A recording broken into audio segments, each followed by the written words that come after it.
¿Entendió lo que les dije?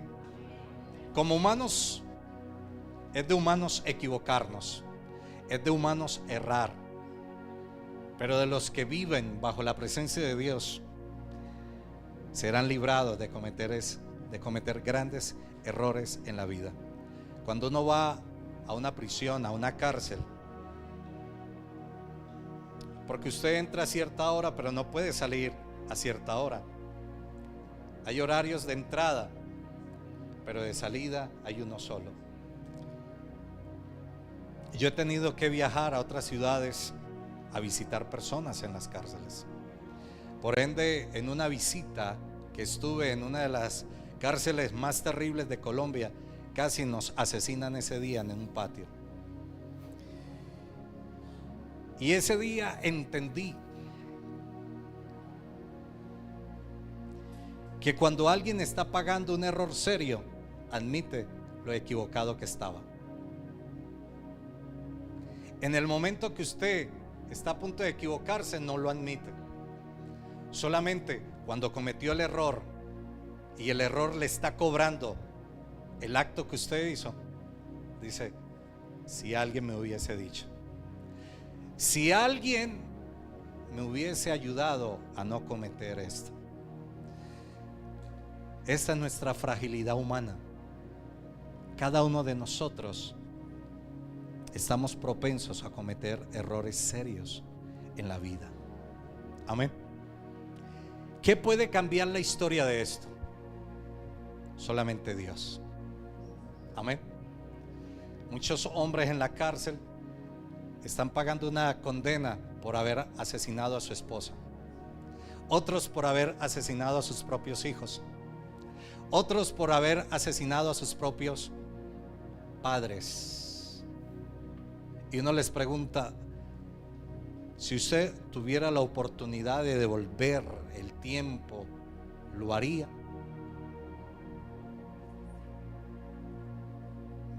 Un 1% dice lo haría. Otros dicen no me arrepiento de lo que hice.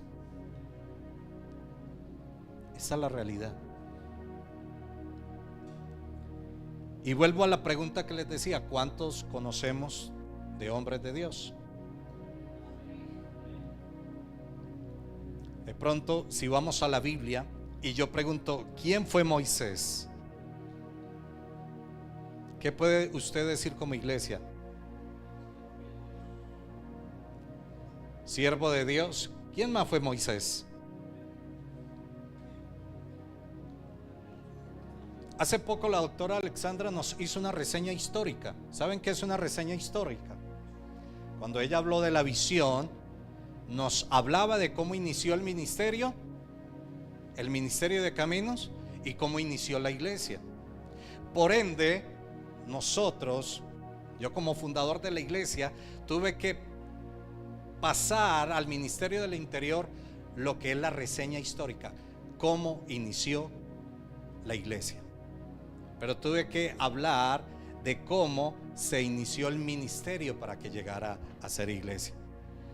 Y el ministerio del interior no me dice: venga pastor, hábleme de honra. Simplemente me dice: reláteme la historia de la institución. Amén. Eso se llama una reseña histórica. Entonces, en el ministerio del interior radica de que en el año 2016 empezó el ministerio, y empezó siendo un ministerio interdenominacional, siendo yo pastor de cierta congregación, juntamente con los que trabajábamos ahí. Unos trabajaban conmigo en la iglesia de Itagüí, otros trabajaban en otros ministerios. Éramos un ministerio interdenominacional. Y tuvimos que marcar en la reseña histórica un lugar específico de donde empezó la obra. La iglesia de Camino empezó en casa de nuestra familia Ceballos. Allá empezó el día 14 de febrero del año 2021.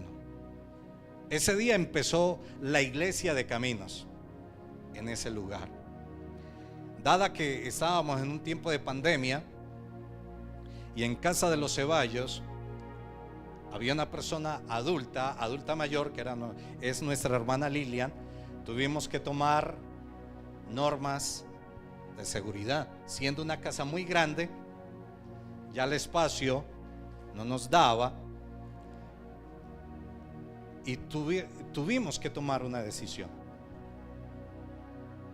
Y la decisión es que yo le dije al Señor un sábado del 2021, y le dije: Señor, yo estoy a punto de echar todo para atrás,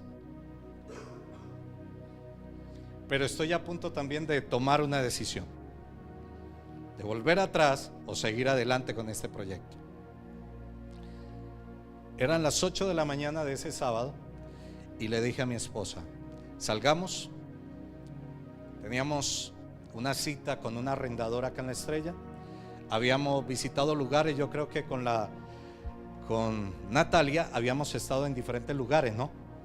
Visitando lugares, mirando estructuras, y que el lugar nos sirviera para ser institución o ser iglesia. Cuando llegamos al detalle y le decíamos a las personas responsables del arrendamiento, le decíamos: ¿y para qué es el lugar?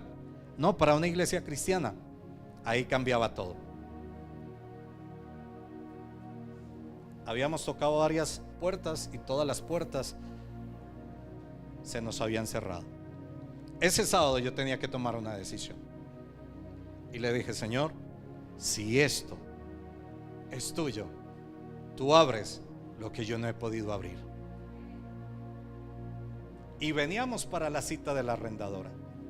Era a las 10 de la mañana. Veníamos a mirar una casa en la zona comercial. Y mi esposa me dijo: amor, entremos por acá, por el lado de la esquina de Won. Entremos por acá y cortamos camino. Y yo le dije: pues, ¿usted qué conoce? Pues nos metimos por acá, por el centro comercial. Y de pronto yo vi un local desocupado, pero el local, las vidrieras estaban tapadas. Y me asomé así a mirar como chismosito recién bañado. Me asomé, no veía nada. Y yo de pronto empecé a caminar, y yo le dije a mi esposa: por lo que veo es muy pequeño, no nos sirve. Pero yo empecé a sentir que alguien venía detrás de nosotros. Y yo seguí caminando. Eso que yo sentía por detrás seguía detrás de nosotros. Cuando me pregunta y me dice: ¿en qué les puedo ayudar? ¿Están buscando local? Yo volteé, miré el Señor, le dije: no, amigo, muchas gracias. Después de haber mirado otro local. Por ende, ya habíamos mirado unos con Natalia, unos arriendos acá en el centro comercial. Se pasaba del presupuesto 4 millones, 4.500, 5, 6, y eran locales muy pequeños, costosos y pequeños. Era muy bueno para montar un local de ropa o un negocio de empanadas, porque empanadas se vende todos los días y a cualquier momento, ¿no? Y yo empecé a sentir cierta angustia. Pero yo había orado y le dije: Señor, si en esta entrevista que íbamos a tener y que nos iban a mostrar la casa, las condiciones no son, yo desisto y prefiero seguir trabajando con el ministerio como tal, mas no como iglesia.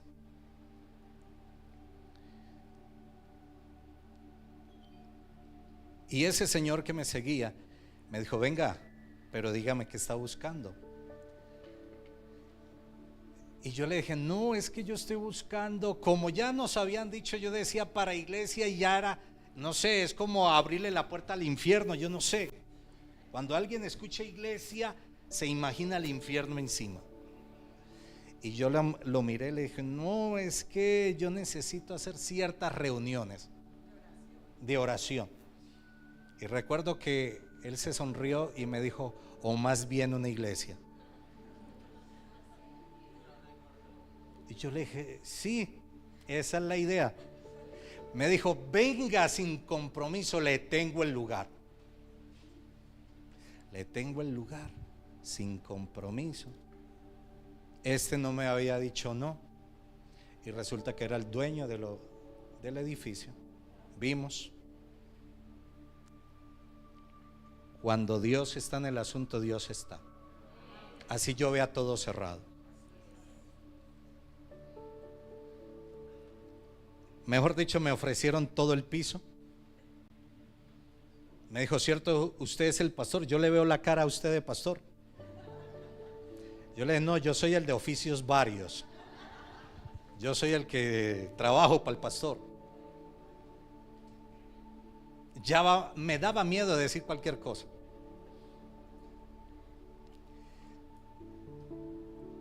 ¿Y cuánto necesita usted?, me dijo don Carlos. Yo le dije, no, yo necesito por ahí 50 metros cuadrados. Yo dije, si el almacén de Won, que estaba desocupado, ¿te acuerdas, Natalia? Nos valía 4.500.000 y tenía un área como de 100 metros. Yo le dije, Señor, ¿cuánto será esto? Yo rápidamente hacía cuentas, multiplicado esto y esto, ya por ende La Estrella es uno de los municipios con más metraje cuadrado costoso. En La Estrella es donde el metro cuadrado es más costoso. No, yo pues 50 metros, con 50 metros yo estaría muy bien. Y me dijo, pastor, 50 metros. Usted al mes no cabe. 50 metros era esta columna con esta columna. De ahí hacia atrás. Me dijo, pastor, usted al mes no cabe. ¿Y por qué no empieza con 100 metros? Y yo me rasqué la cabeza. ¿Y cuánto me valen esos 100 metros? Y él empezó las cuentas. Yo ya las había hecho rápidamente para yo decirle, no me sirve, muchas gracias. Y Dios empezó a obrar. Y me dijo, vea, por ser usted, le voy a dejar el metro cuadrado en esto. Y yo sé que usted va a crecer muy rápido, me dijo este señor. Yo no lo conocía, ni él me conocía, pero él estaba convencido que Caminos iba a crecer muy rápido. 100 metros.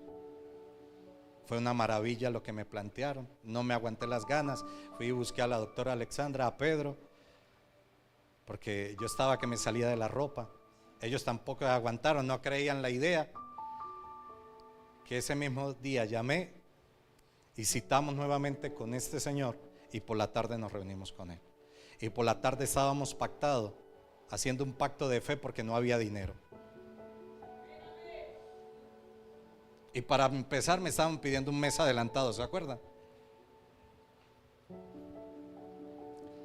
Pero yo sabía que Dios estaba ahí. A mí me quedaron esperando, quedé mal en la cita de la arrendadora, porque yo nunca llegué. Porque en ese atravesar y cortar el espacio era donde Dios nos iba a ubicar. Porque uno era mi camino y otro era el camino del Señor. Y así fue que llegamos a este lugar. Y don Carlos me dijo, pastor, nos demoramos un poco, pero ¿sabe una cosa? Yo les voy a prestar un local. Es que ahí el local vale 4 millones de pesos. 3.800.000, donde empezamos. Yo le dije, pero venga, pero es que usted me... No, pastor, mientras le construimos, usted va a estar acá normalmente. Y así abrimos la iglesia en un local. Los muchachos están acá, los del Ministerio de Caminos.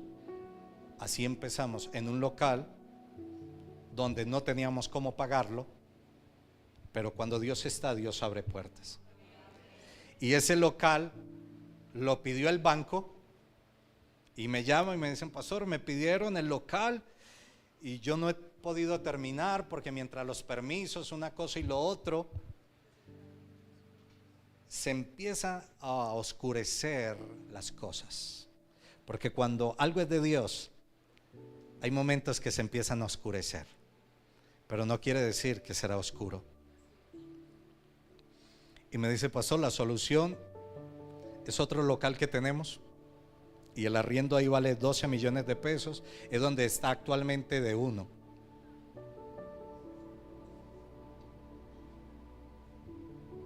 $12 millones. Y ese era el local que yo quería, pero que no podía ver porque estaba tapado. Y yo le dije a don Carlos, ¿y ahora qué hacemos? Yo no puedo sacar la iglesia, hermano. Usted se comprometió conmigo y a Dios no le puede fallar. Fue lo que yo le dije al dueño del edificio. No, pastor, por eso le vengo a decirle que vea las llaves para que pase la iglesia mientras yo le puedo entregar. Entonces, de ese local de la esquina pasamos a donde está D1, y de D1 pasamos acá. Así fue la historia y así está trazada dentro del Ministerio del Interior. Esta es nuestra reseña de cómo inicia, porque ya luego tuvimos que dar una dirección concreta. Y en casa de nuestro hermano Elkin, alias el suegro, esta casa siempre ha sido una casa de ministerio. Siempre hubieron servicios ahí. Y en el tiempo de pandemia, yo estaba viviendo con los suegros. Y yo estaba pastoreando en el Shaddai. El Shaddai estaba reuniendo la iglesia porque antes de la pandemia la casa del Shaddai se demolió. Y cuando llegó la pandemia ya no había lugar. Las cosas empezaron a voltearse. Y llegó la modalidad de la iglesia virtual. Le dije al suegro, me tocó el pan caliente y necesito un lugar para seguir predicando la palabra del Señor. Entonces, en casa de los suegros predicábamos los domingos la iglesia virtual, y de esta manera la iglesia del Shaddai se mantuvo abierta, y de esta manera el Señor dio la provisión para que el Shaddai se construyera en tiempo de pandemia. Hoy en día el Shaddai tiene un edificio muy bonito donde se abrieron las puertas nuevamente para el propósito de Dios. Y estando ahí predicando los servicios virtuales, fue donde el Señor me dijo: Pedro, tu ciclo en el Shaddai se cierra. Yo de Dios, ¿qué es todo esto?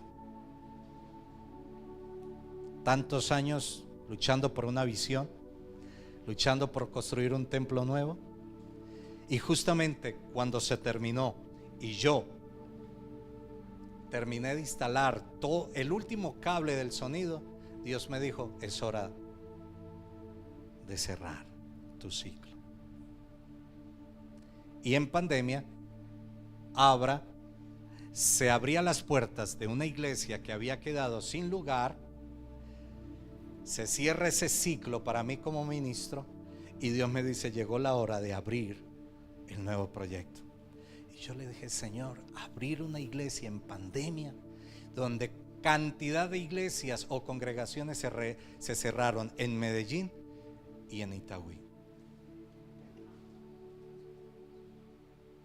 Pero cuando Dios está en el asunto,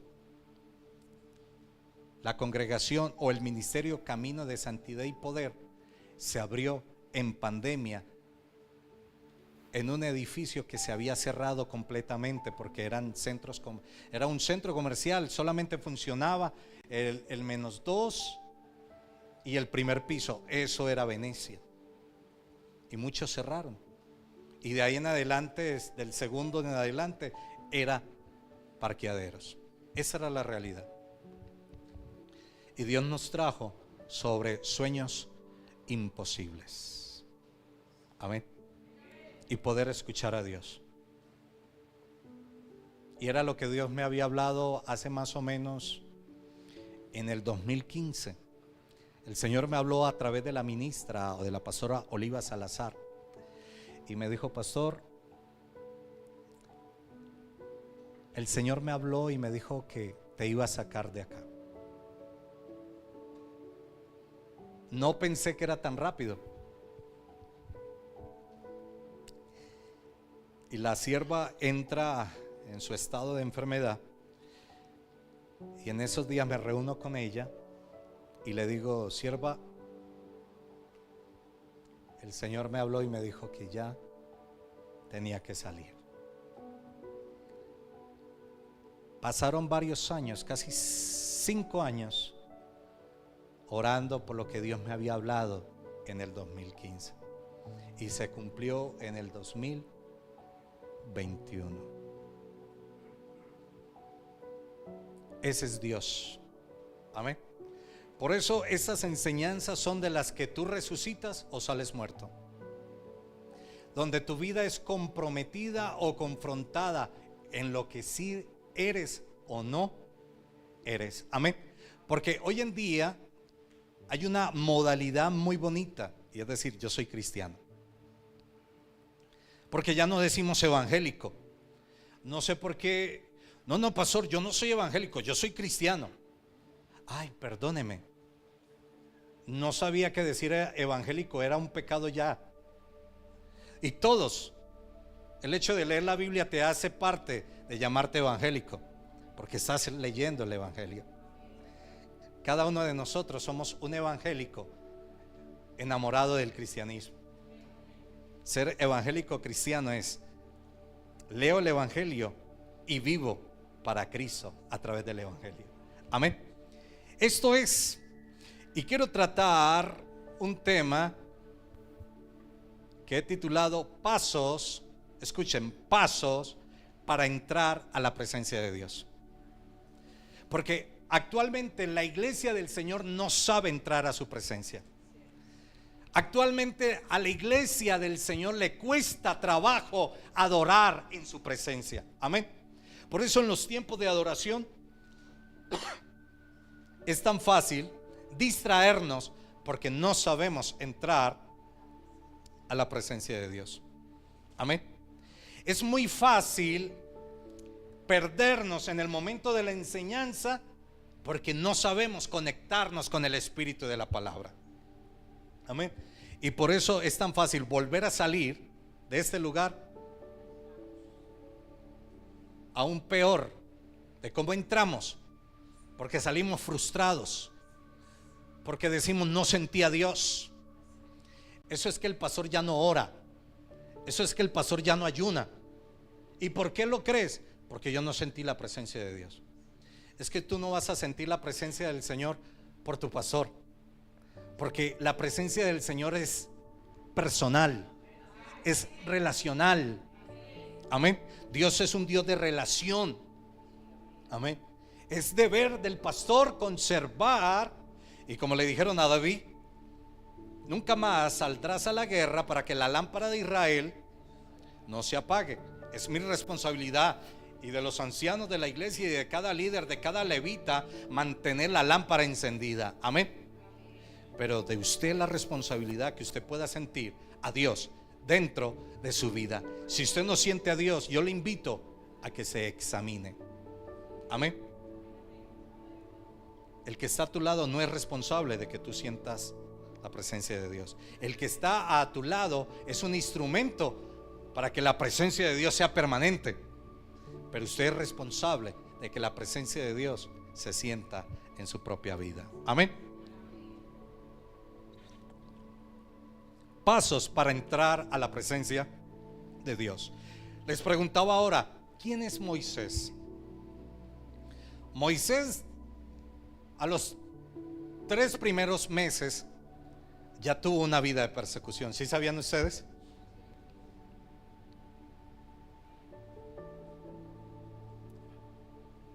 A los 3 meses de nacido. sintió el rigor de la persecución. Hoy en día, déjeme decirle, la iglesia actual no sabe qué es persecución. No sabe qué es persecución. Pero Moisés, a los 3 meses, sintió lo que era la persecución. Amén. Fue criado, esa persecución lo llevó a vivir como un príncipe. Hay persecuciones en tu vida que te van a llevar a estar en el lugar de un príncipe. Amén. Para eso estoy hoy, para decirte, tu persecución, tu prueba, no es para muerte, es para llevarte a un lugar, a una dimensión. Y esa prueba que pasó en Moisés lo llevó a que lo metieran en un canasto. Y ese canasto fue direccionado y llegó a los espacios del palacio, donde en ese momento estaba la hija del faraón. Y ella lo toma y lo da por sentado que era su hijo. Ella decretó y dijo: es mi hijo. Y el faraón así lo aceptó. Amén. Creció y fue educado como un príncipe. Fue a las mejores universidades. Fue instruido en el mejor imperio de la actualidad. Yo creo que desde ahí surge la Universidad de Harvard. Sí, porque la ciencia de hoy no ha podido describir o entender de cómo los egipcios pudieron construir las pirámides actuales. Hace poco hicieron el ejercicio y subieron una piedra cuadrada a una máquina, y cuando subieron esta piedra pesaba las toneladas de cualquier piedra de una torre o de una pirámide egipcia. Cuando la subieron y la colocaron, a los minutos este carro transportador o esta mula o esta cama baja se partió por la mitad. Y según la tecnología estaba para resistir el peso de lo que pesaba una piedra en la pirámide egipcia. Se partió.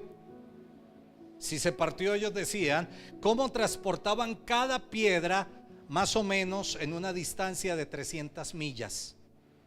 Una cosa es transportarla y otra es tener que subirla. Y todavía están reventándose la cabeza de cómo lo hicieron. Pero Moisés fue instruido y fue capacitado en la mejor universidad que había en aquel tiempo. Y fue uno de los ingenieros o arquitectos de la época.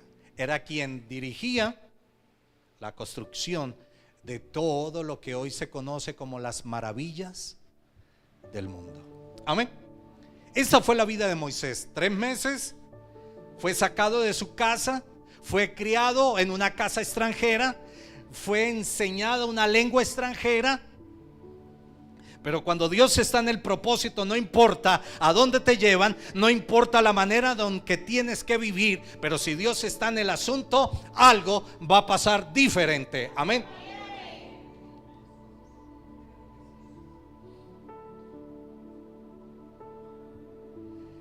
Pero Moisés dejó de ser el príncipe. Empezó a conocer la historia de donde venía. Y la verdad le fue conocida. Y le enseñaron que él era un hebreo. Y cierto día que sale a caminar y a mirar la obra de cómo se estaba construyendo las riquezas del gran faraón, vio a un egipcio golpeando a un hebreo. Y no pudo resistir porque ya se estaba identificando con su realidad. Y él trató de tomar juicio, de parar esto, y en vez de solucionar, empeoró la situación. Porque cuando queremos ayudarle a Dios, lo que hacemos es empeorar las cosas. Quiero decirte, querido hermano, que Dios no necesita de tu ayuda. Y no trate de decirle a Dios: venga, Señor, yo veo que usted está tratando a mi marido, ¿usted por qué no hace así? Y Dios dice: quítate de ahí que estás estorbando. Jesús le dijo a Pedro: Pedro, hazte a un lado. Y Jesús reprendió a Satanás. No trate de ayudarle a Dios a entender cuál es el diseño que Él tiene para ti. Ni yo aún mismo puedo, Señor, hágame pasito que me está doliendo. Y Dios dice: hijo, lo tengo que hacer porque tienes que sonar de la mejor forma que yo necesito que tú suenes. Oh, alabanzas al Cristo de la gloria. Y todo empezó a cambiar para Moisés, porque dejó de ser el príncipe y ahora se había convertido en el asesino. Y el faraón quiso tener misericordia porque fue aquel que su hija había tomado y por edicto lo habían tomado como un príncipe. Y le dijo: Moisés, desterrarlo. Y huyó al desierto. Hay muchos de nosotros que queremos huir del desierto, ¿cierto? Ay, pastor, no hable de desierto ahora. Pastor, no hable de pruebas. Pero yo tengo que hablarle del desierto. Yo tengo que hablarle de las pruebas, porque no hay un lugar más perfecto para conocer la gloria de Dios que el mismo desierto. Porque el desierto no es lugar para muerte, sino lugar para adoración. El desierto es donde se purifica y se levantan los mejores adoradores. Amén. Y las pruebas es el mejor papel donde usted va a escribir su mejor canción, la cual adorará a Dios en su corazón. Entonces no luche por no entrar al desierto. Si usted ve que el desierto se le está asomando, dígale: Señor, ayúdame a entrar. Ayúdame a entrar, Señor, aunque yo no entienda, pero ayúdame a entrar. Amén. Y poder entender esto en la vida de Moisés requirió de 40 años.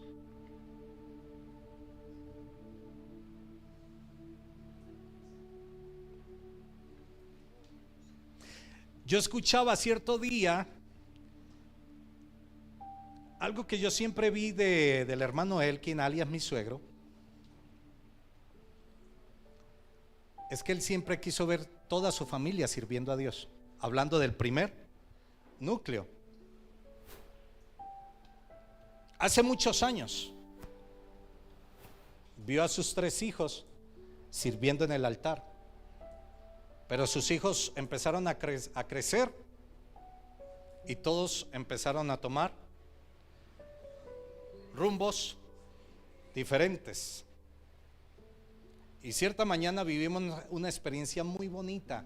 Antes de un servicio allá en casa del hermano Elkin, hubo algo sobrenatural que nosotros guardamos en nuestro corazón. Y yo le decía al hermano Elkin, yo le decía: viejo, entienda, su casa ha sido llamada para ser casa de oración. Y la promesa que Dios le hizo, Dios la va a cumplir. Hoy en día él puede volver a ver a aquellos que tomaron 3 rumbos diferentes, se volvieron a unir. Y no importa el lugar donde esté el rumbo, cuando está el propósito, Él vuelve a unificarlo. Antes vio a 3, ahora ve nietos, ve yernos, ve la que no era, ve la nuera.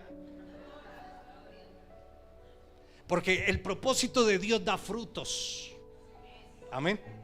Y ya lo está viendo. ¿Cuántos años tuvo que pasar esto? Más de 20 y tantos de años. 25 años para que los 3 hermanos volvieran a estar juntos. ¿Sí? Los planes de Dios. No importa cuando la matriz se corte. No importa, a los 3 meses lo separaron de casa a Moisés, no entendía nada. Simplemente lo que él hacía era llorar para que le dieran leche de cabra o de camello, qué sé yo. Él no entendía, pero ya estaba bajo el propósito de Dios. Tal vez tus hijos no entienden nada, pero ellos están en el propósito de Dios. Amén. 40 años duró en el desierto para entender. 40 años para entender que Dios lo había traído al mismo sitio de donde tenía que haber empezado todo. Amén.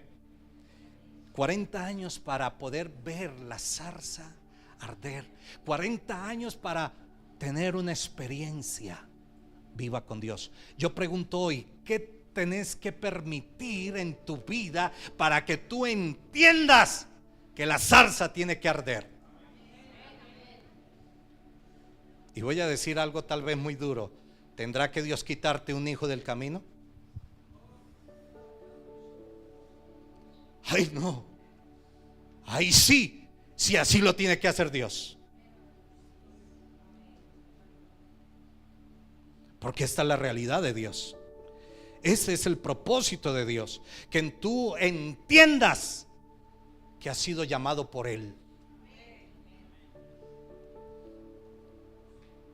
Venir enfermedades y uno dice: ay, pastor, pero si la Biblia, sí, yo entiendo. Isaías dijo: y por causa de su llaga hemos sido sanados. Y hay afectaciones, hay dolencias, pero tu cuerpo no está enfermo, así no puedas caminar.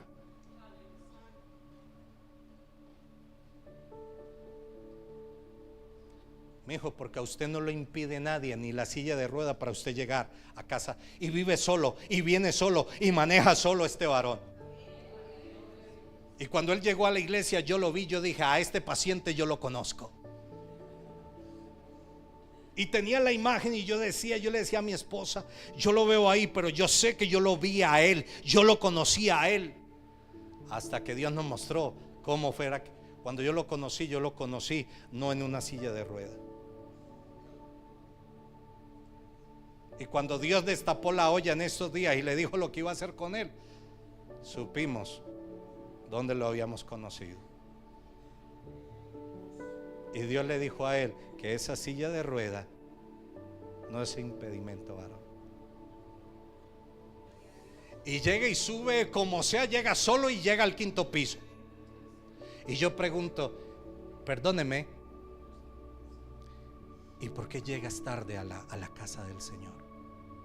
¿Qué te impide llegar a tiempo para alabar a Dios? Tú no sabes mañana qué puede pasar. Tú no sabes si volvemos a tener la oportunidad de volver a levantar nuestras manos y decirle: Señor, tú eres la misericordia en mi vida. Tú no sabes.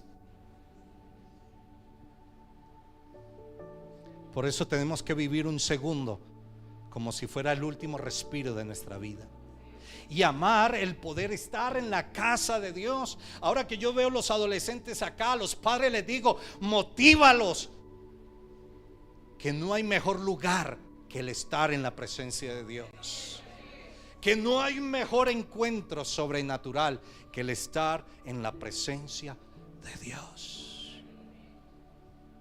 Amén.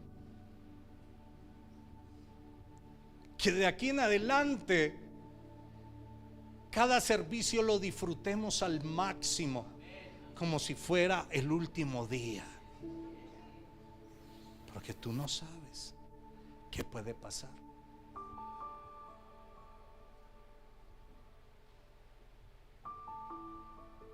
Y todo cambió en la vida de Moisés.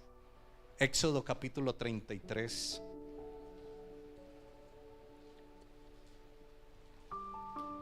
Y Moisés vio la zarza arder y su vida cambió. Para que tu vida cambie, tienes que ver la zarza arder en tu vida. Amén. Y Moisés tuvo errores de ahí en adelante, pero Dios empezó a perfeccionar la vida de Moisés. Amén. Y a ellos les tocó más difícil. A nosotros nos tocó más fácil. ¿Sí sabían ustedes? Señor, el llamado de Moisés: ve a mi pueblo y diles que yo te he enviado. Y venga, y ¿quién es usted? ¿Qué digo? ¿Y esto cómo se compone? Y Dios dijo: diles que el yo soy. ¿Cómo hacía el yo soy? Tú no tienes un nombre.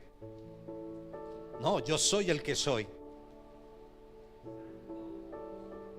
Al menos usted hoy en día sabe que le llamó Jehová, que le llamó Jesucristo, que Yeshua el Hamashiach cambió su vida. Pero dígale a Moisés: hola, ¿cómo están? Yo vengo de parte del que el que dice yo soy. Pero venga, ¿cómo así que yo soy? Porque aún para entender el nombre de Dios se necesita estar en su presencia. Dios le estaba diciendo a Moisés: fuera de mí no hay otro, Moisés. Mi pueblo necesita que vuelva a mí. Y el pueblo había estado sometido por más de 400 años en una ideología pagana e idólatra.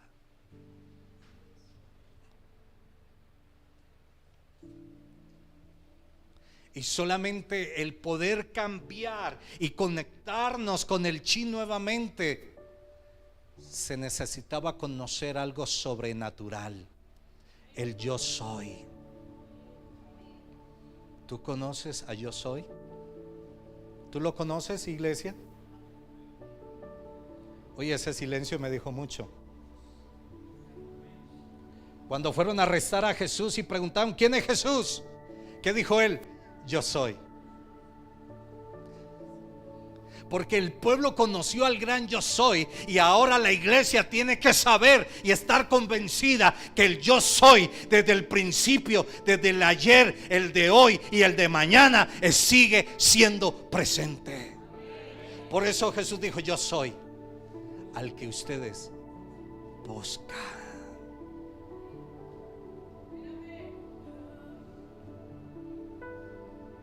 No ha existido un hombre como Moisés, tipología de liderazgo como el de Cristo.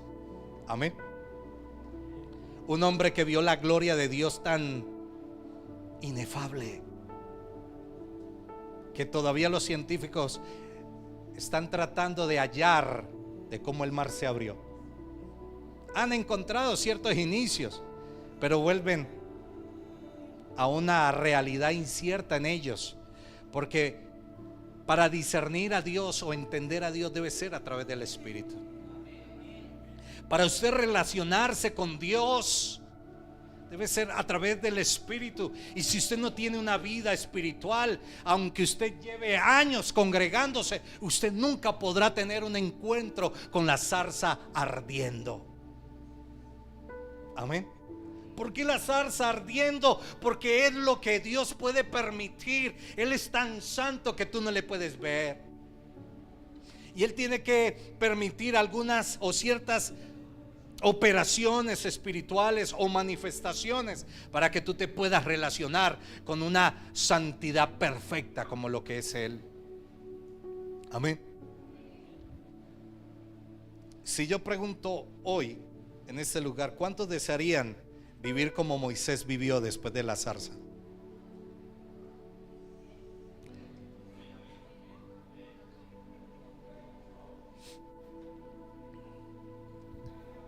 Israel tuvo un gran líder, ¿sí o no? Israel o los hebreos tuvieron un gran líder, pero ¿cuántos obedecían a ese gran líder?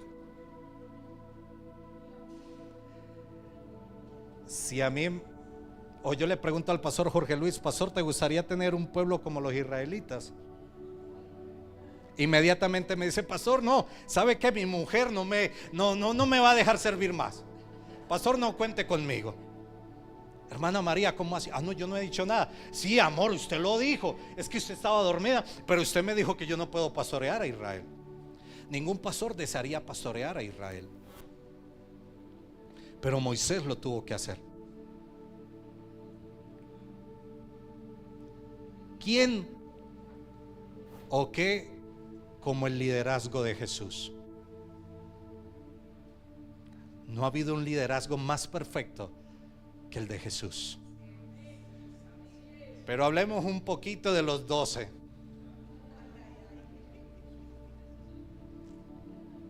Pastor, ¿te gustaría tener a los 12 hermanos? ¿Te gustaría tener a los Boanerges en tu ministerio? Pirómonos. A todo le querían meter candela. ¿Te gustaría tener un Pedro a tu lado que todo lo quiere arreglar con el machete?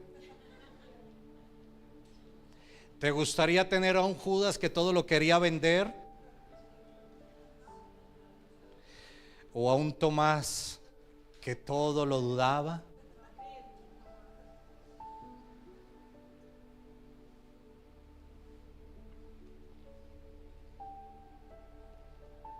A un pueblo que le decía a Moisés: queremos que Dios también nos hable a nosotros. A dos hermanos como Aarón y María, y le dijeron: pero vení, ¿desde cuándo tú eres el único profeta?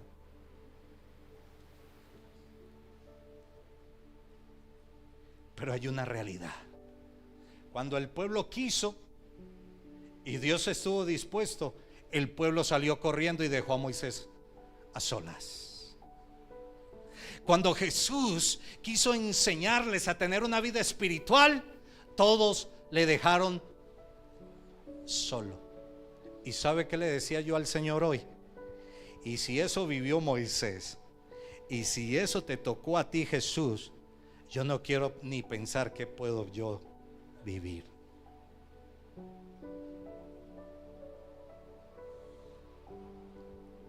Es la realidad de la iglesia. Pastor, yo quiero servir.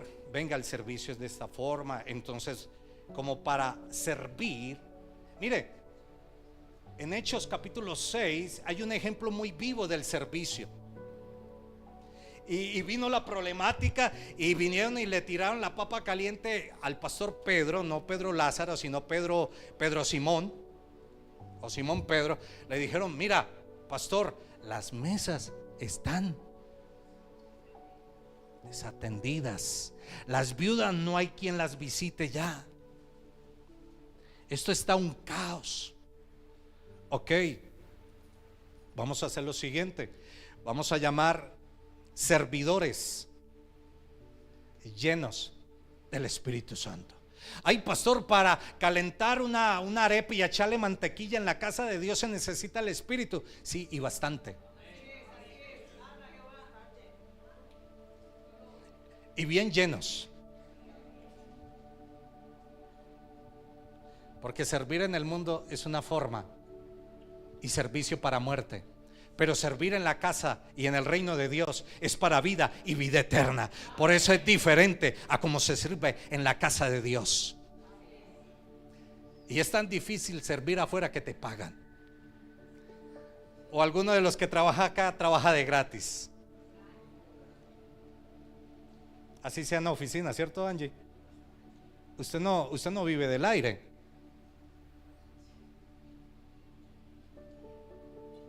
El aire es bueno cuando uno está en la playa, ¿no? Pero el resto del aire, vivir del aire es muy difícil. Por eso el trabajo es tan difícil que lo pagan. ¿Sí o no? Pero servir a Dios es diferente. Servir a Dios es de entrega, es de pasión. Amén. Y eso fue lo que entendió Moisés. Éxodo capítulo 33. Ahora sí entremos al mensaje. Bendito sea el Señor. Éxodo 33 versículo 15. Yo debía de poner como por decreto acá en la iglesia que todos estén los días miércoles, por decreto del reino de los cielos. Así se nos hace más rápido las predicaciones y más fáciles. 33:15 del libro de Éxodo está antes del Apocalipsis, segundo libro después de Génesis. Dice: y él y Moisés respondió: si tu presencia no ha de ir conmigo, no nos saque de aquí. Así de sencillo. ¿Qué dijo Moisés? Si tu presencia no ha de ir conmigo, no nos saque de acá. podrá usted vivir en estos tiempos modernos sin la presencia de Dios? Papá, mamá, ¿podrá usted educar a sus hijos sin la presencia de Dios?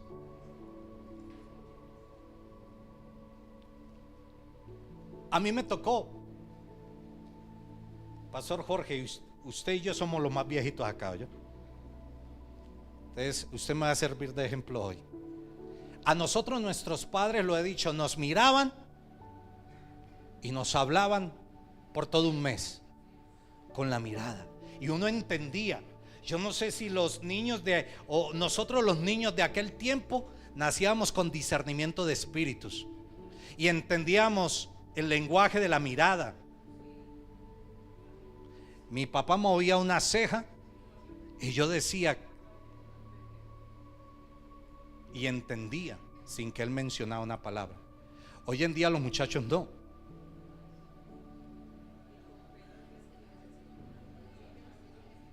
Yo no sé cuál es el lenguaje de ellos. Ya no vale el lenguaje de señas. A nosotros nos lo enseñáramos. Y cuando mi mamá me decía, en casa hablamos,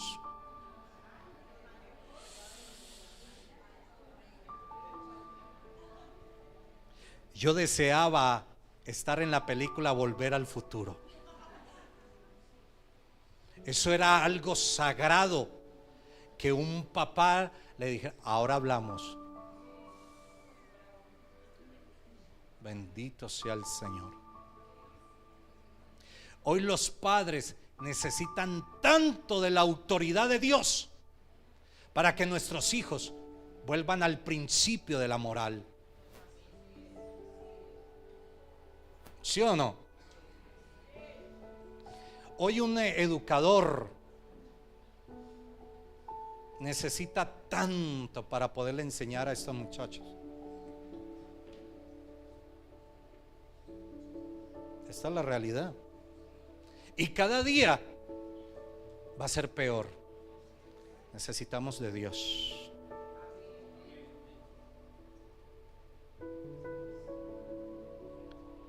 Cuando uno salía a descanso, cuando uno estaba ya en la primaria, lo único que uno veía a la salida del colegio era el carrito ponchero, ¿no? El del ponche y el de los bolis o vikingos, el del mango, o de pronto el que pasaba por ahí diciendo mazamorra. Hoy en día se ven otras clases de ventas que están destruyendo a nuestros hijos.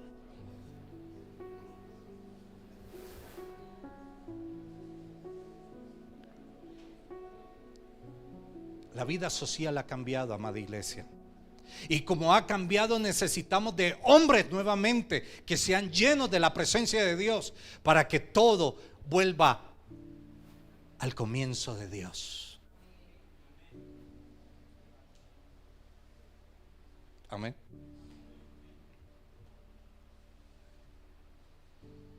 Esta semana salía yo del ayuno con mi esposa y de cierto colegio vi salir algunos jóvenes,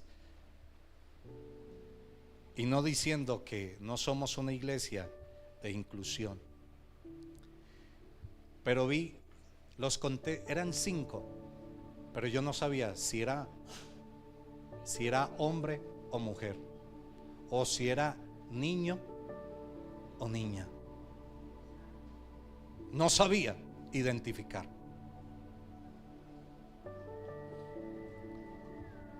Y esos 5 llevaban faldas o jumper, el uniforme.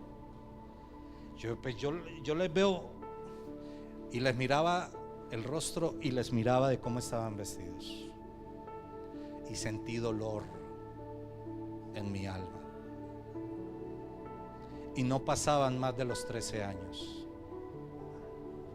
No pasaban más de los 13 años. Y sentí dolor, porque yo soy padre, porque yo tengo sobrinos, Porque yo pastoreo adolescentes, jóvenes, y uno siente dolor. Porque el origen de Dios, el hombre lo está destruyendo. Lo está destruyendo.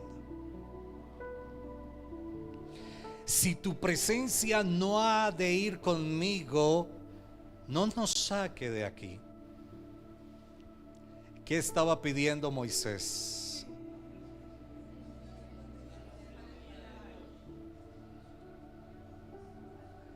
Hoy en día la oscuridad espiritual es cada vez más espesa. Más espesa. Y la oposición al Espíritu de Cristo más fuerte. Es más fuerte. Los desafíos intensifican y se hacen más altos y con más cuerpo. ¿Estás tú preparado para enfrentar esto como cristiano? O cuando vas a la universidad dices: no, yo no soy cristiano. El cristiano en mi casa es mi abuela o mi abuelo. Yo no. Porque en la universidad uno lo escucha. Yo conocí jóvenes que los vi congregarse en una iglesia y luego en los pasillos de la universidad escucharlos hablar y decir: no, es que yo voy allá, es que...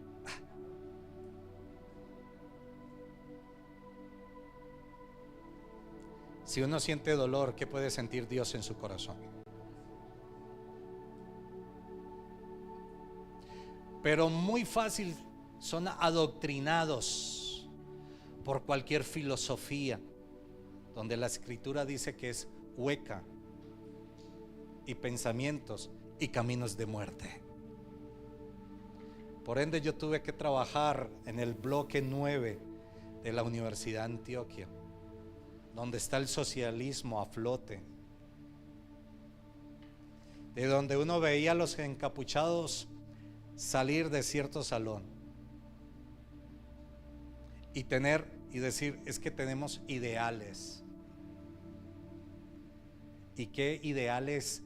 Llegar y prenderle fuego a otra persona. Eso es ideal. ¿Sabe cómo se llama eso? Satanismo. Un pensamiento satánico e inmoral. ¿Qué es inmoral? Todo aquello que atenta contra la moral del ser humano. Pero ellos decían: estamos luchando por una causa, estamos luchando por una idea, por un ideal. Y creo que no hay mejor ideal que poder luchar en vivir en la presencia de Dios. No hay mejor ideal que ese. Amén. Hoy en día la oscuridad espiritual va a ser cada vez más espesa y más terrible para enfrentar. Tal vez nuestros hermanos adultos dicen: no, yo ya viví lo que tenía que vivir. Y tal vez tú no tengas que enfrentar mucho el afuera. Pero esto no quiere decir que porque ya tengas unos 60 años, Satanás te va a dejar tranquilo.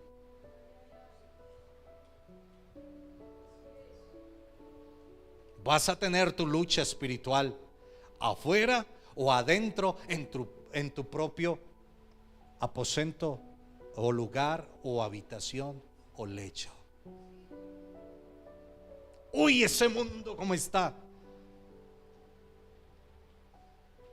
¿Quién va a salir como está la vida? ¿Y sabe dónde se manifiesta el reino de Dios? Afuera. Y si este mundo cada vez va a ser peor, necesitamos de Él. Y si Moisés vio la necesidad, y estoy hablando de unos 4,000 años más o menos atrás, y él vio tan fuerte la necesidad de tener a Dios presente, ahora después de 4000 años más, todo ha cambiado y demasiado. Por eso he tenido que encontrarme con niños que me han dicho a los 7 años: ¿para qué vivir? Mejor es la muerte. Un niño de 7 años, donde uno con 7 años no pensaba sino en patear la pelota y tener la boda y mirar cuando mamá botaba la media velada para echar las canicas o las bolas de cristal, ¿no? Yo era pendiente cuando se le rompía la media, o le ayudaba a mi mamá que se le rompiera más rápido, para yo hacer mis bolitas, mis bolsitas. Pero como un niño de 7 años desea morirse ahora. ¿Qué están viviendo nuestros hijos ahora? Papá, mamá, la responsabilidad no es únicamente darle comida y vestido. Hay que enseñarle a nuestros hijos a vestirse de Dios a diario, para que vayan a una universidad y su moral no cambie, o no le metan la filosofía que la revolución es lo que necesitamos. Esta es la realidad. Ya nuestros educadores no enseñan como antes, porque si llega a corregir a un muchacho, afuera lo está esperando para decirle: es que usted no sabe quién soy yo, usted no sabe con quién se metió.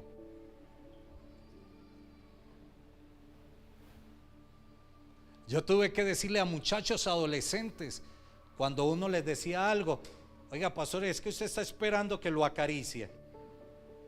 A más de una tuve que decirlo: mi hijo, si usted es tan varoncito, cuando uno tiene eso ahí, es para hacerlo sonar, o guárdelo más bien antes de que yo le pegue su coscorrón.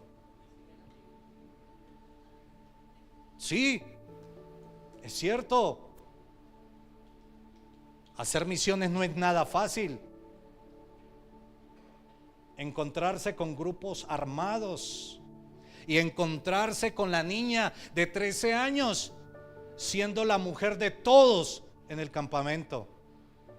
Es que venir a la iglesia es muy fácil, sentarnos en una silla es muy fácil, y cuando suena la canción bonita, levantarle y decirle: yo te amo, es muy fácil. Pero estar revestido de la presencia de Dios tiene un precio, y caminar bajo la presencia de Dios es una decisión, y es una decisión a vida o a muerte. Amén. Y tal vez podré sonar cansón y pasado a la moda, pero prefiero ser pasado a la moda para usted y ser aceptado por la presencia de Dios. Amén. Porque yo no estoy acá para hablar bonito, yo estoy acá para hablar lo que Dios ve que tú necesitas en tu corazón. Y Moisés dijo: si tú no vas conmigo, no me saques. La presencia de Dios es permanente y para siempre, pero Dios no puede habitar en mujeres y hombres donde no hay un lugar reservado para Él.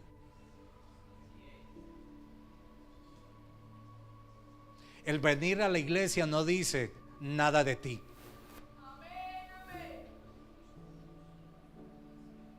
El vivir en la iglesia es el momento donde tú muestras quién eres realmente. Amén. No me hables de bendición cuando tú no me muestras adoración. No me digas de ministerio cuando tú no sabes servir. Y no me digas que entrarás al reino cuando no sabes vivir en la tierra.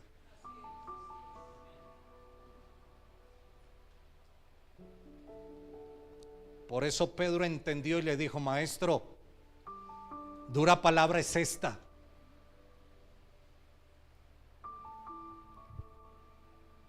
La palabra del Señor no es la conferencia del positivismo.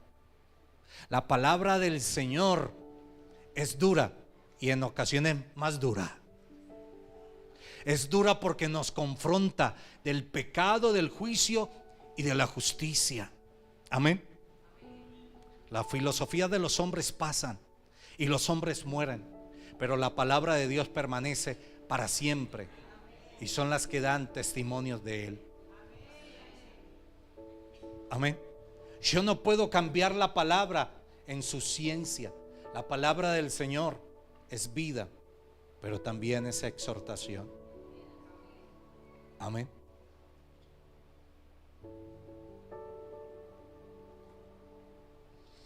Versículo 11 del capítulo 33 dice: y Jehová hablaba a Moisés cara a cara, como habla cualquiera a su compañero. Y él volvía al campamento, pero su servidor, el joven Josué, hijo de Nun, nunca se apartaba de en medio del tabernáculo. Escucha lo que pasa acá. Y dice: y Jehová hablaba a Moisés cara a cara. ¿Quién hablaba con quién? Una cosa es que diga la escritura: e iba Moisés y hablaba cara a cara con Dios.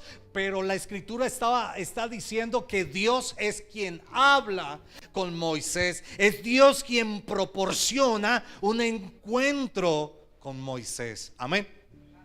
Y da el ejemplo. La Biblia dice: pastor, pero ¿cómo así? Porque algunos dicen es que la Biblia se contradice. No, la Biblia no se contradice. Es que la Biblia no dice lo mismo en las mismas ocasiones.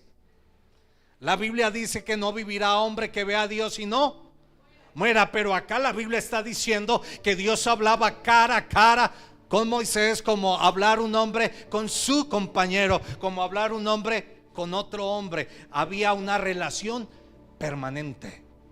Yo pregunto, amada iglesia, ¿usted tiene una relación 24 horas con Dios?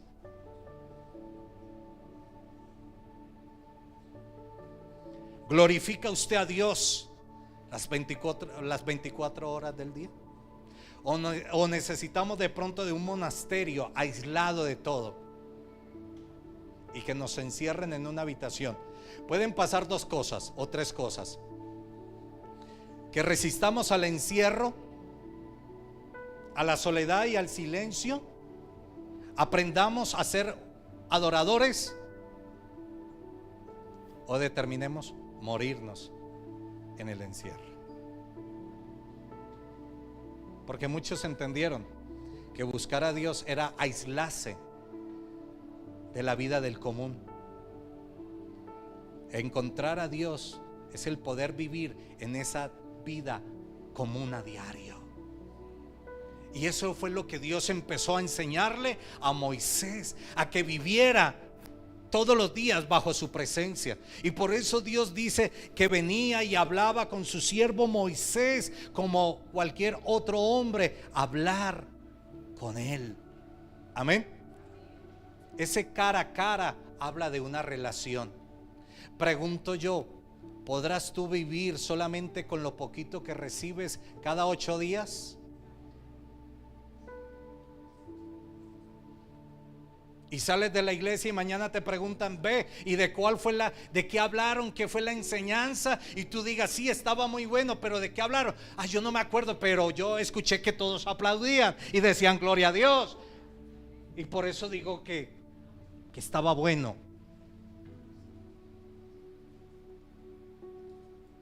El tener una relación cara a cara con Dios es poder sentir hasta el latido del corazón de Dios. El poder escuchar y entender y aún poder oler la presencia de Dios. Hay algo que me parece gracioso, pero es una realidad. Cuando Isaac, el hijo de la doctora Alexandra, está acá y de pronto aparece su papá en su moto, él sabe identificar el sonido de la moto. Si fuera la única moto que subiera, sería fácil, pero acá suben muchas motos cuando estamos en el servicio. ¿Cómo él puede identificar el sonido de la moto del papá? Y muchas veces él está ahí y dice: papá, Javi, Está identificado. Y vaya, mire, y sí, Pedro está parqueando la moto. Si eso lo entiende un niño de 2 años, nosotros debemos saber identificar la presencia de Dios.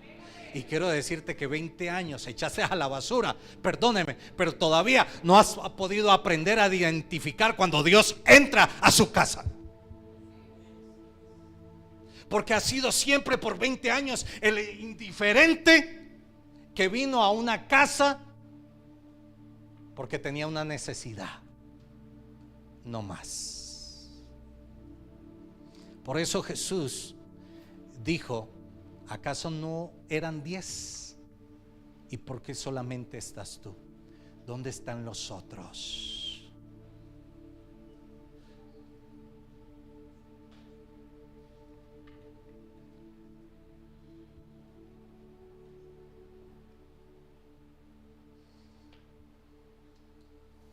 ¿Identificas tú a Dios? ¿Lo identificas? Pastor, yo sentí la presencia de Dios. Y los que me conocen saben que le voy a preguntar: ¿y cómo sentiste a Dios?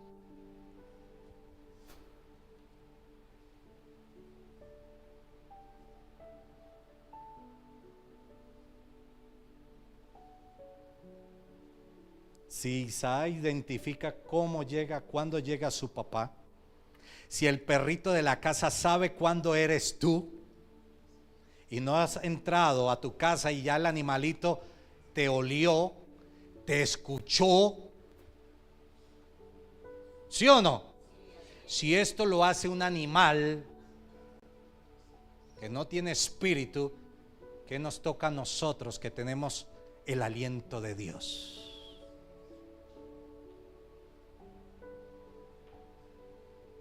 No me hables de presencia cuando ni siquiera sabes identificar cuando Él está llegando. Por eso Job lo pudo decir: de oídas te había oído, mas ahora mis ojos te ven. Tal vez han sido 20 años donde has escuchado de Dios, pero todavía en tu vida no has visto la zarza arder. Y no cualquier zarza. Perdóneme, ¿sabe que en 40 años Moisés vio a diario cualquier chamizo arder por las temperaturas? Pero llegó un día donde él vio una zarza arder, pero fue diferente a todas las demás porque ella no se consumía. Y fue tan fuerte que eso le llevó a subir la montaña. Y tal vez tu zarza arder es la prueba que tú no quieres aceptar en tu vida, la que te va a promover a que llegues a Dios.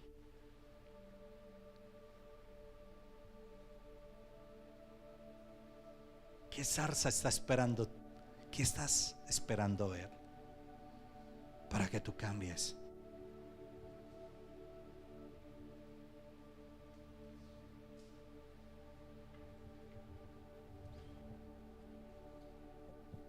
Hay muchas formas de predicar y decir que Cristo viene.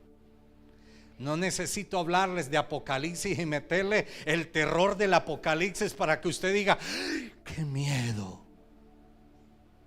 Desde Génesis se habla de la venida de Cristo.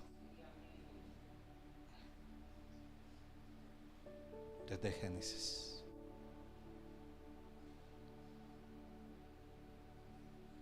Desde Juan se puede decir que los cielos están abiertos y solamente subirán aquellos que le hayan recibido y hayan caminado una vida agradable para Él, sin mancha y sin arruga. Y cada vez que leo esto me miro al espejo y digo: Señor, espera un poco más, Señor, porque yo soy el primero que necesito cambiar. Porque al mirarme a través del espejo de la Biblia entiendo y digo: Señor, todavía hay imperfección en mí, todavía te sigo fallando, todavía te sigo cometiendo errores, todavía sigo pisoteando la sangre del Cordero y no he dejado de congregarme. y todavía sigo levantando las manos y todavía lloro cuando la canción está muy especial. Pero esto no es muestra de que tengo el cielo ganado. Solamente cuando me miro a través de ella y digo: Señor, ten piedad de mí, que soy un pecador. Ten misericordia de mí, Señor, porque tengo que responder por una esposa, por un hijo y por una congregación que de aún no sé qué hagan a diario. Solamente los veo cada miércoles o cada mañana o cada domingo, y desde acá todos se ven muy hermosos. Pero de acá yo no veo corazones. Solamente Dios y usted saben cómo viven para Dios. El vivir en la presencia de Dios es muy diferente a lo que usted cree. Y tener un don en su vida no es señal de presencia de Dios. Si no, vaya, pregúntele al diablo cuántos dones tiene. Y Jesús lo recalcó. Dijo: Satanás es audaz como serpiente. Es una habilidad que él tiene, y es tan fuerte que aún va a engañar a los escogidos. Presencia de Dios es diferente a lo que usted cree, amada iglesia. Presencia de Dios es una determinación. Que el paso que yo voy a dar, si Dios no está, es mejor dejarlo quieto y no morir en el intento. Y sabe una cosa usted, que el mejor mensaje que Jesús pudo haber dado, evangelístico, fue cuando dijo: mejor te hubiese sido a ti, amada iglesia, no haberme conocido. Oh, santo sea el Señor. Acá donde uno debe decir gloria a Dios. Él mismo lo dijo: mejor te hubiese sido a ti no haberme conocido, que después de haber gustado el don de la vida, volver atrás. Pastor, pero es que yo no he dejado de congregarme. Sí, pero no has morido a tu ego. No has nacido de nuevo. Has hecho todos los cursos en la iglesia y ni eso te ha ayudado a determinar que necesitas cambiar.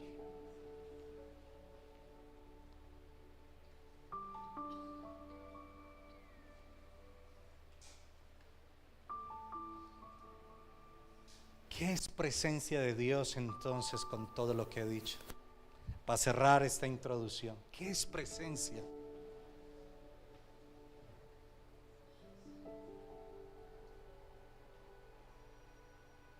Si alguien que saboreó la presencia de Dios y hablaba cara a cara con su Señor, tuvo que sentir 40 años lo equivocado que estaba de la presencia de Dios.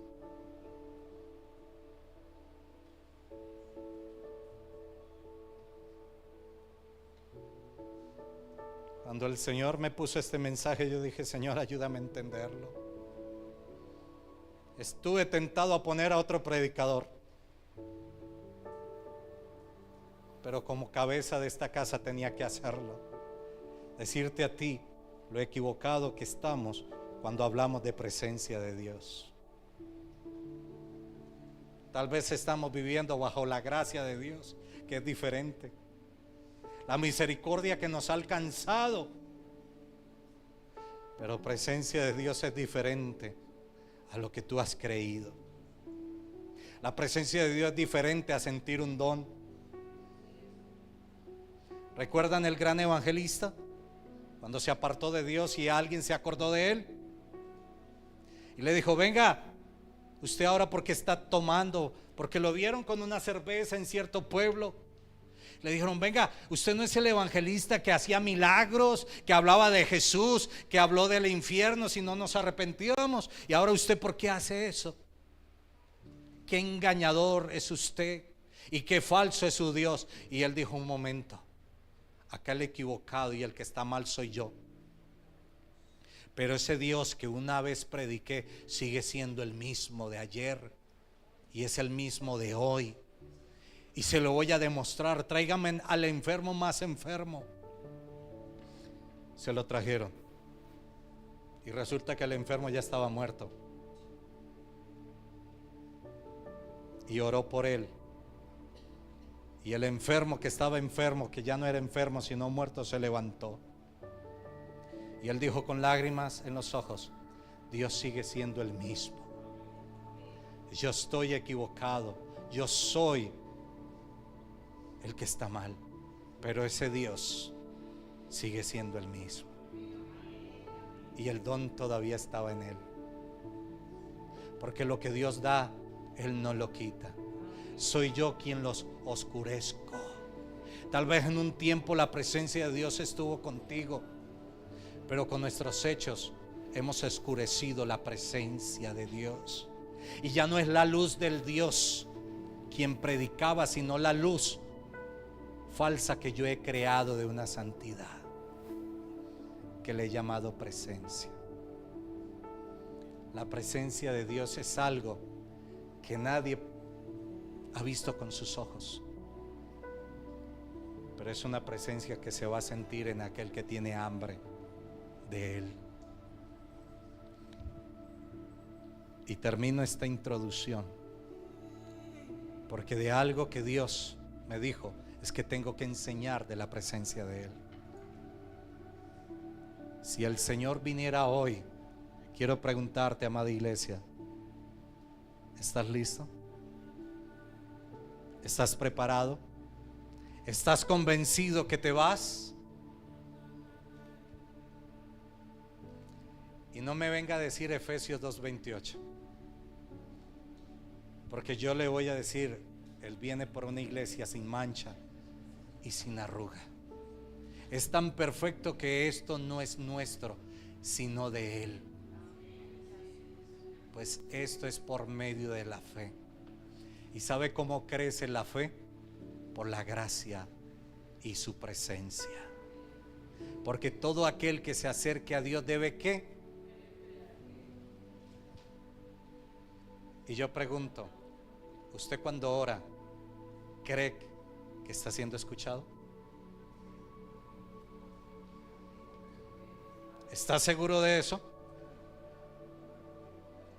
¿Está seguro que su oración está siendo escuchada? ¿Moriría convencido que su oración fue escuchada? ¿Y por qué Jesús dijo: ¿hasta cuándo he de soportarles, generación incrédula? Y se lo dijo a sus discípulos: ¿hasta cuándo he de soportarles, generación incrédula?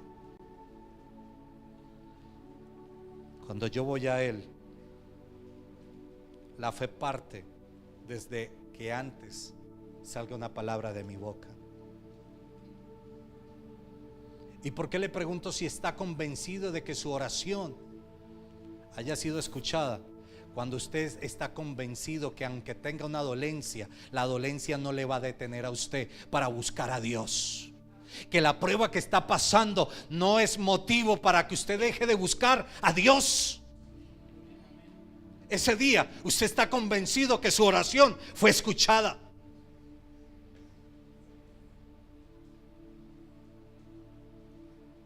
Cuando usted se para sin tener fuerzas y usted le dice: Señor, aunque yo veo todo mal, yo sé que tú lo ves diferente. Y usted está diciendo una verdad, pero está declarando una verdad sobre la verdad, que es Jesucristo. Porque Dios dice las cosas como si ya estuvieran hechas. Por eso hay oraciones de oraciones. Por eso cuando los discípulos fueron tan confrontados, ellos le dijeron: enséñanos a orar. El aprender a orar es el convencimiento que aunque no lo veo, lo estoy creyendo. Yo no puedo decir que eso es una silla porque la estoy viendo. La fe es lo que no veo, pero la convicción y la seguridad de lo que espero recibir. ¿Cuántos han orado por su familia? Y póngase de pie. ¿Alguien ha orado por alguien de su familia?